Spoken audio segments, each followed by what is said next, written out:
les signes que vous êtes l'élu dans votre famille. Les signes que vous êtes l'élu dans votre famille. Et ce sera avec l'apôtre Joshua Selman. Alors, quand vous avez l'appel de Dieu, c'est-à-dire que si Dieu vous choisit, quand Dieu vous choisit dans votre famille, quand Dieu vous choisit à son service, quand il vous choisit, d'accord, pour un destin particulier, eh bien, la première chose que Dieu fait, ce n'est pas de vous révéler ou de vous montrer ce que vous avez à faire ou là où vous avez à être, mais il va plutôt se révéler à vous avant tout. C'est la première chose que Dieu fera. Il va avant tout se révéler à vous.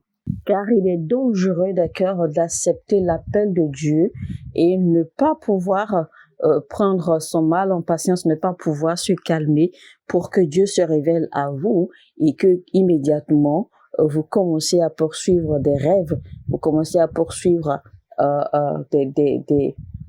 des ambitions que vous nourrissez personnellement. Il faut regarder un peu la vie des apôtres quand Jésus-Christ a choisi les apôtres. Tous les apôtres, en fait, étaient des actifs dans leur vie. Ils avaient quelque chose qu'ils faisaient. Ils avaient une vie. Ils avaient des professions. Ils avaient des activités. Mais il faut voir un peu la façon dont Jésus-Christ est allé à eux, la façon dont Dieu les a choisis. Quand Dieu les a choisis, Dieu les a enlevés, il les a retirés de leurs activités quotidiennes, de leur vie quotidienne, et il leur a dit, suis-moi, suivez-moi et je ferai de vous. Il a fallu que les disciples suivent le Seigneur avec discipline, avec diligence pendant 3 années. Et rappelez-vous que pendant ces 3 années, eh bien, leur vie ne ressemblait pratiquement plus à rien. Ils avaient l'impression d'être moqués, ils avaient l'impression, en fait, d'être grugés, ou ils avaient l'impression qu'ils n'étaient plus dans la bonne voie parce qu'en fait, ils ne voyaient rien. Mais ils n'avaient pas compris qu'en réalité, que cette période pendant laquelle ils étaient avec Jésus-Christ, c'était leur période de formation ou d'entraînement. Mais à un moment donné, il faut être sincère. À un moment donné, les apôtres, les disciples étaient vraiment fatigués. Ils étaient fatigués, d'accord, de suivre Jésus-Christ et ne rien voir. Parce qu'ils trouvaient à un moment donné que leur vie était meilleure. Quand ils étaient dans leur vie était vraiment meilleure qu'à ce qu'elle était maintenant, quand ils sont avec Jésus-Christ. Et rappelez-vous, c'est pour cela que quand Jésus-Christ était décédé, eh bien, les apôtres étaient vraiment perdus. Ils étaient complètement perdus. Et Pierre avait même décidé de retourner à sa vie normale. Pierre avait décidé de retourner à sa vie de pécheur. Et tout le reste avait décidé de le suivre, de retourner à leur vie. Mais quand Jésus-Christ est revenu après sa résurrection, eh bien, ils ont compris maintenant la raison de leur attente, la raison de leur vie, de leur parcours avec Jésus-Christ. Et puisqu'ils ont finalement compris, eh bien, ils ont accepté leur foi, ils ont accepté leur réalité. Et enfin, qu'est-ce qui s'est passé? On connaît l'histoire aujourd'hui. C'est les apôtres qui ont porté l'évangile dans le monde entier. C'est les apôtres qui ont bâti l'église de Dieu aujourd'hui. Alors, il existe bel et bien une raison pour laquelle Dieu insiste à ce que l'être humain ou ceux qu'il a choisis passent par une expérience où est le temps, d'accord, de le connaître, de le découvrir avant que le plan qu'il a pour nous, qu'il le révèle, avant que ce qu'il a prévu pour nous, qu'il le révèle. Il existe bel et bien une raison pour cela. Et la raison, c'est quoi? C'est parce que pour toute dimension de réussite, de gloire, d'élévation, eh bien, il faut savoir qu'il y a des batailles, il y a des combats, il y a des résistances, il y a des contestations qui se dressent, il y a des oppositions qui se dressent sur votre chemin. Et si vous n'avez pas une expérience solide, une connaissance solide de Dieu et avec Dieu, eh bien, vous risquez de ne pas vous en sortir. Il existe certains types ou certaines catégories d'ennemis que vous n'allez jamais voir surgir. que vous n'allez jamais voir émerger, que vous n'allez jamais connaître en fait, que vous n'allez jamais expérimenter tant que vous n'avez pas atteint un certain niveau d'élévation dans la vie, certain niveau de réussite ou de succès. Parce que chaque niveau d'élévation dans la vie, chaque niveau de réussite, chaque niveau de succès, d'accord, a la catégorie d'ennemis qui lui correspond, que vous devez combattre, que vous devez expérimenter. Donc, avant que nous entrions, d'accord, dans notre dimension d'élévation, de réussite ou de grandeur, eh bien, Dieu nous prépare. Vous devez également savoir que Dieu lui-même ralentit ou empêche la réussite ou l'élévation de certains individus, de certaines personnes, parce que ces derniers manquent de l'habileté, d'accord, de maximiser ou de faire face, l'habileté de reconnaître les ennemis, les combats, les batailles et de faire face efficacement. Donc, pour que Dieu ne vous perde pas dans ces batailles, eh bien, Dieu lui-même, dans sa miséricorde et son amour, évidemment, eh bien, va vous restreindre, va vous limiter, va vous ralentir, d'accord, dans votre élan à atteindre certains niveaux de réussite ou de grandeur, parce qu'il cherche à vous préserver. Et durant ce moment, eh bien, il est important que vous compreniez, que vous soyez sensible et que vous vous abandonniez, d'accord, à lui pour qu'il puisse vous faire passer par des expériences pour vous former, pour vous préparer à atteindre, pour vous préparer à recevoir cette dimension de grandeur ou de réussite ou d'élévation. Si par exemple Dieu vous appelle à porter le manteau du prophète Élie sur terre et que vous n'êtes pas préparé à surmonter les attaques, les arrogances et les provocations d'un Jézabel ou d'une Jézabel en votre temps, eh bien, vous risquez d'être complètement perdu. Et c'est pour cela que Dieu ne permettra pas que vous entriez dans la dimension, d'accord, du manteau du prophète Élie, tant que vous n'avez pas acquis cette habileté, vous n'avez pas acquis la capacité, d'accord, de tenir ferme et de pouvoir confronter un certain Jézabel ou une certaine Jézabel en votre temps. Parce que pour chaque manteau de Élie, il y a un manteau de Jézabel ou de Jézabel, d'accord, quelque part, qui vous attend et que vous devez confronter et triompher de cela. Et non fuir devant lui comme Élie l'a fait en son temps. Si vous êtes par exemple le Samson de votre famille ou le Samson de votre génération, eh bien, assurez-vous que vous avez acquis, d'accord, la capacité de résister à une Delilah de votre temps, que vous avez acquis la force suffisante, la grâce, l'intelligence, le discernement, d'accord, suffisant, la capacité suffisante pour résister à un Delilah dans votre temps.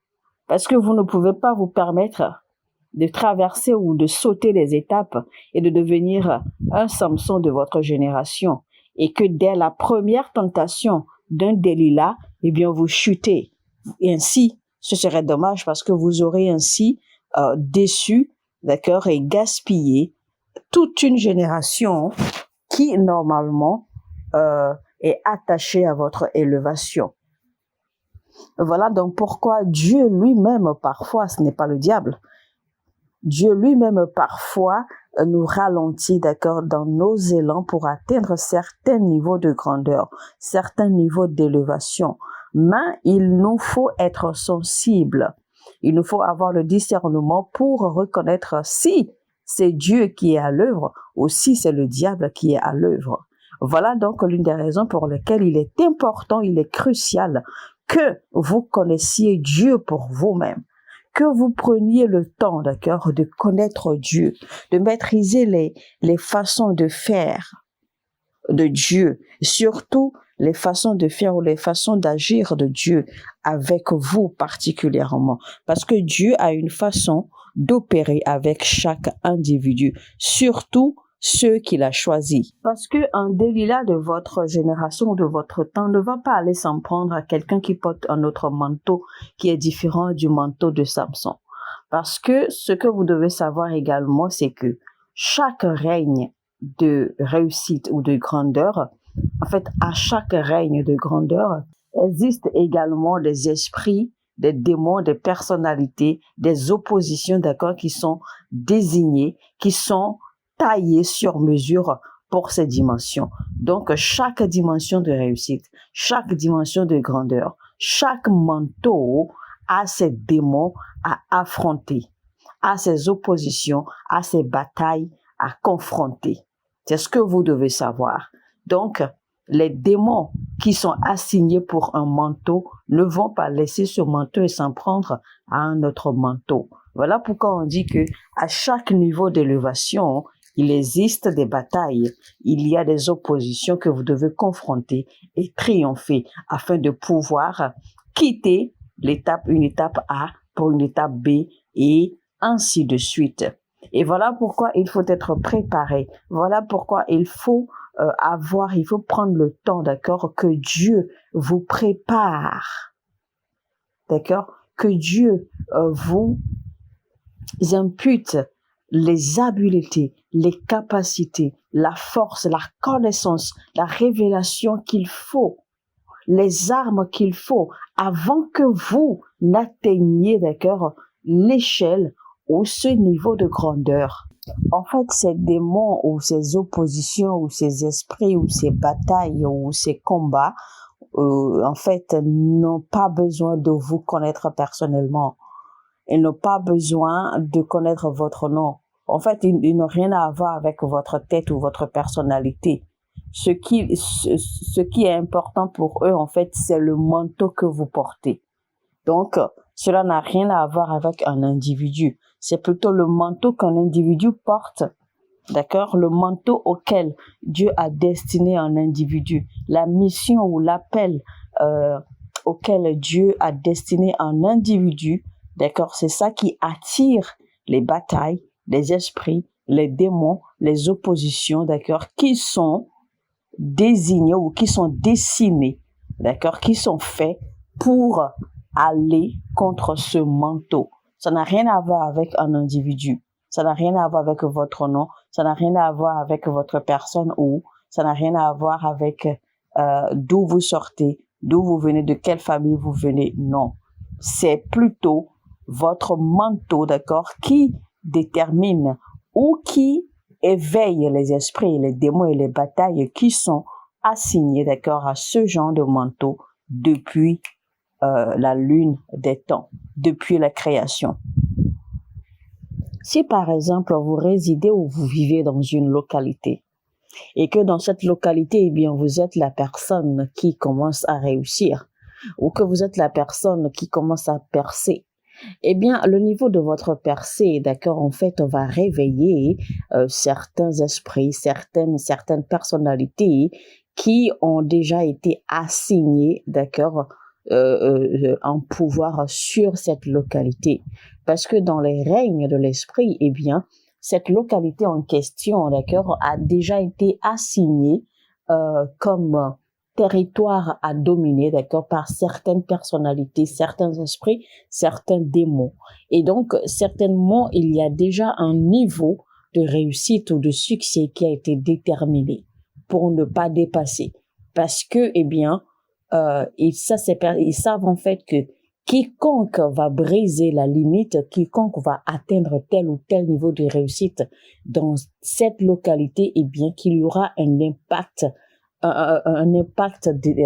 désavantageux, d'accord, pour eux, ok, dans les règnes. Et donc, peu importe qui vous êtes, ce qui est important pour les esprits ici, en fait, c'est quiconque atteint tel ou tel niveau de réussite dans cette localité, eh bien, il faut abattre cette personne. Il faut détruire cette personne. Il faut s'en prendre à cette personne. Donc, c'est ça, en fait, c'est ça, en fait, les réalités des règnes spirituels. Donc, quand vous êtes dans une localité et que c'est vous qui voulez briser les barrières, les limites, et que vous commencez ou bien que vous atteignez, d'accord, ce niveau, eh bien, préparez-vous à avoir des attaques. Préparez-vous, d'accord, à faire face à des oppositions de toute forme. Préparez-vous à faire face à confronter des batailles, des esprits, des personnalités spirituelles, etc., et etc.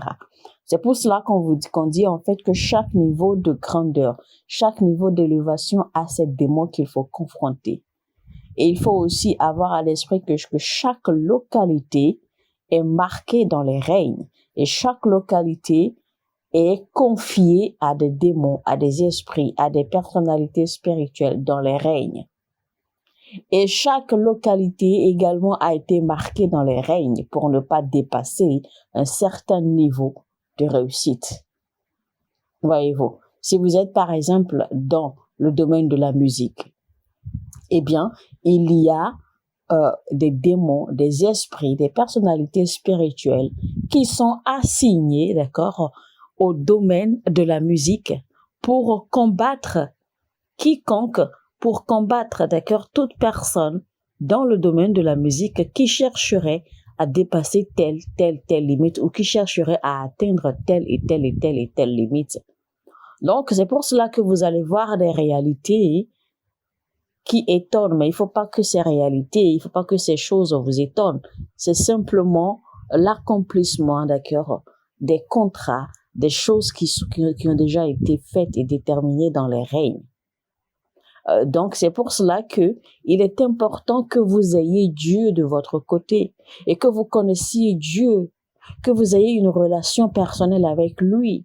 Parce que c'est seul avec lui que vous pouvez réussir et maintenir votre niveau de réussite et aller au-delà. Au risque d'aller tisser des alliances, d'aller tisser, d'aller faire des contrats dans ces règnes spirituels négatifs ou mauvais.